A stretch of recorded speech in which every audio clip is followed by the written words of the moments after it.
So hello and welcome to our avalanche rescue videos, and this is looking at beacon usage. So what is a beacon, how does it actually work, and how do we utilize that, and what would assessment look like in a situation like this for my intervention. So there's a great YouTube video that I'm going to pull up straight away, and this really does a great job of demonstrating what an avalanche beacon is. On the market. An avalanche transceiver serves two main functions. It transmits a signal and receives a signal. So basically it puts out a signal and receives a signal. So when you go out, you put it onto emitting, and when somebody is caught up in an accident, you put it onto receiving. So the first thing you want to do is, let's say somebody's been caught up in an avalanche, you do your signal search, which this explains here. Rescue. If there's a last seen point, you can begin your signal search there. If you have no last seen point, you're going to cover the entire debris field and try to acquire a signal. So what he's talking about there is you want to kind of find a signal and zone into where the victim might be. And it kind of goes into depth on how you might do that. This is covering a broad area, doing your signal search. And then once you do your signal search, you catch onto it, you do your more coarse search. So you can see he's on his skis. Pay close attention to the distance readings and directional lights on your avalanche transceiver. And then he kind of gets off his skis, he slows down, he makes it much more methodical, and then he gets much closer. So these are magnetic fields, flux lines, and we can describe these as loci. Excuse me. And these loci basically, you're going to want to follow them. So you're going to be moving in a more of a curved situation. Line. That's because avalanche transceivers work on flux lines. These are electromagnetic signals that your transmitting transceiver sends out. So again, and as you move on, you're going to take it even slower, move on your hands and knees, and very much take it slowly. So if we get back to my slides here, I've kind of broken this down into kind of four main different parts. Our signal search, our coarse search, looking at our kind of improving, getting closer and closer. These are actually beacon readings, as you can see. Excuse me. There's beacon readings up here. And even these can be a bit misleading sometimes, because you can see this person is going towards the center. But if you started losing the signal, you could be going towards the green direction. You do want to do a 180 degree turn, and you could turn around and face it, because you could actually be led off by these. You need to be very aware and have an understanding. These are magnetic fields, these are flux lines, they're loci, and you need to follow them. And then you want to get in closer again, as this says. So what an assessment would actually look like. So I would want mock rescue situations. A dummy with a transceiver beacon, just bury them underneath the snow. And that's very much what's happening in this video here. And you can see that they're basically just getting closer and closer. And you can see that they're really just, they're actually doing what you would do in a real life situation. So we want to very much simulate that.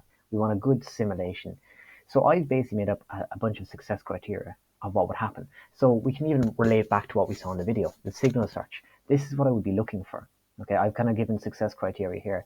I would give a rating out of 5. This would be done by instructors. This would be done by maybe 1 or 2 instructors, and they would have a rough rating out of 5.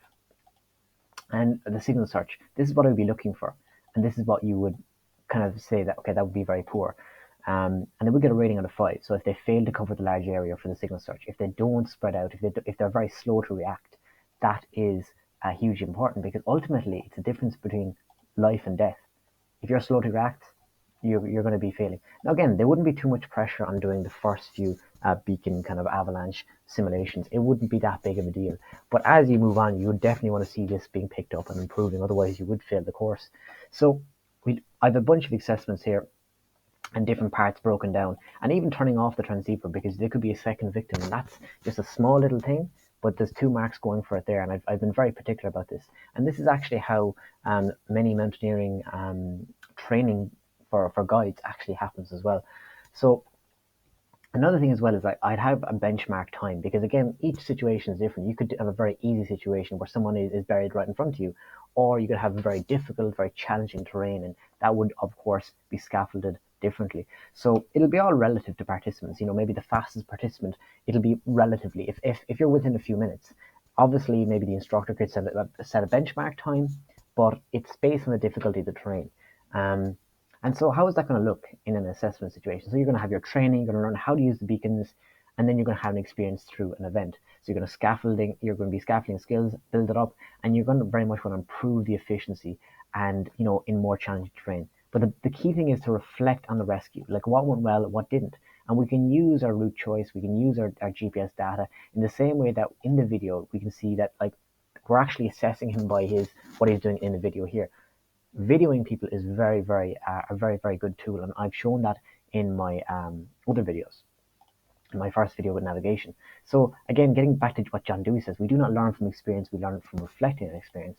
Education is not an affair of telling and being told, but an active constructive process, a concrete learning experiences which we've seen in college. So how peer groups with input from instructors, very important. We have input from instructors because we want the peer groups to make the right kind of conclusions, and maybe if they're not making the right conclusions, maybe the instructor can come in and prompt them, have little peer groups, have little focus groups, reflect on what went well and what didn't go well. And we're using very much what Black and Williams inside the black box. We're providing feedback to move our learners forward. We're activating students as instructional resources for another. So I think that very much kind of puts the rationale back in place, where the difference between doing well and not doing well is the difference between life and death for people. So it is very important. We want good simulations, building it up. And this is I think it is a rigorous assessment, a method. I would rate it because it is very much comparing like how long it's going to take, and you want to improve that over and over again. The improvement, depending on the group and the skill level, any improvement, I feel like for this intervention is a great benefit. But we're not going to expect experts here, but even a small bit of improvement could mean the difference between someone's life and death. And I'll just show you a quick video. I've done some of this training. This is me in the Alps doing some of the training here, and of course the videos are working now, but that's me down on the floor, and we're doing some kind of digging around. One of my friends is over here as well, and that's one of our instructors who's actually looking at what we're doing. So that's kind of my navigational and my avalanche rescue exercise.